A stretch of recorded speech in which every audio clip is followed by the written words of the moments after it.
انسان کے جسم کا خوبصورت حصہ دل ہے، اگر یہی صاف نہ ہو تو چمکتا چہرہ کسی کام کا نہیں۔ جب آپ کسی کے راستے میں روشنی کرتے ہیں تو آپ کا اپنا راستہ بھی روشن ہو جاتا ہے۔ صبر کے دو صورتیں ہیں، جو ناپسند ہو اس سے برداشت کرنا اور جو پسند ہو اس کا انتظار کرنا۔ گر چھوٹا ہو یا بڑا، مٹھاس نہ ہو تو انسان تو کیا چوینٹیاں بھی نہیں آتی۔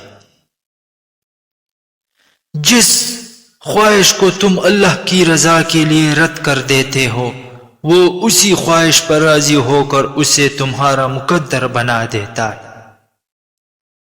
اللہ سے رشتہ اتنا مضبوط رکھو کہ تمہیں کسی کے سہارے کی ضرورت نہ پڑے۔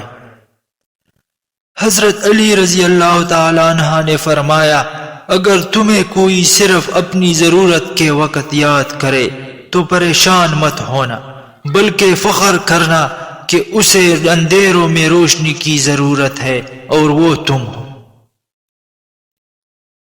پریشانی میں مذاق اور خوشی میں تانا مت دو، کیونکہ اس سے رشتوں میں موجود محبت ختم ہو جاتی ہے۔ کسی انسان کو پتھر سمجھ کر ٹھوکر مت مارو، بلکہ اسے تراش کر دیکھو، شاید وہ ہیرا ہو۔ سہنے والوں کو اگر صبر آ جائے تو کہنے والوں کی اوقات دو کوڑی کی رہ جاتی ہے۔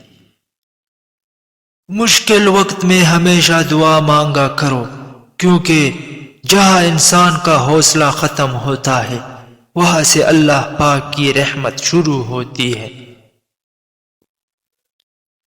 دنیا تمہیں اس وقت تک نہیں ہرا سکتی جب تک تم خود سے نہ ہار جاؤ۔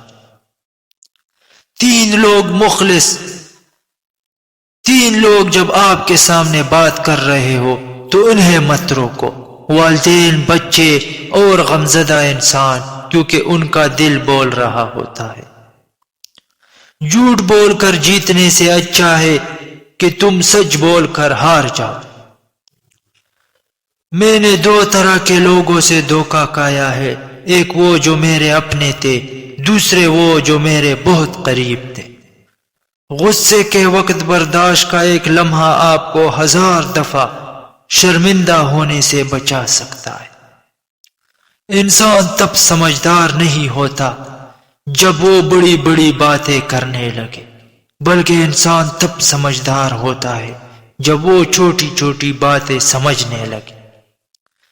جو شخص تم پر غصہ کرے مگر پھر بھی تعلق نہ ختم کرے، وہ برے وقت میں تمہارا سچا ساتھی ہے۔ کسی کے برا کہہ دینے سے نہ ہم برے ہو جاتے ہیں نہ اچھے۔ اپنی زبان سے ہر شخص اپنا ظرف دکھاتا ہے، دوسروں کا عکس نہیں۔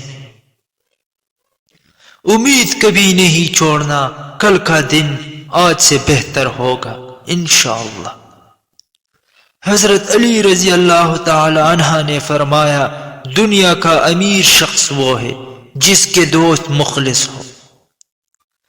جب تمہاری مشکلات حد سے بڑھ جائے تو سمجھ لو اللہ تمہیں کوئی بلند مقام دینے والا ہے۔ سخت الفاظ بولتے وقت انسان کو یہ یاد نہیں رہتا کہ سننے والے کو وہ الفاظ کب تک یاد رہیں گے۔ خوشی اور خوش قسمتی دو الگ چیزیں ہیں۔ آپ کسی کی وقتی خوشی تو چھین سکتے ہیں، لیکن اس کی خوش قسمتی کبھی نہیں۔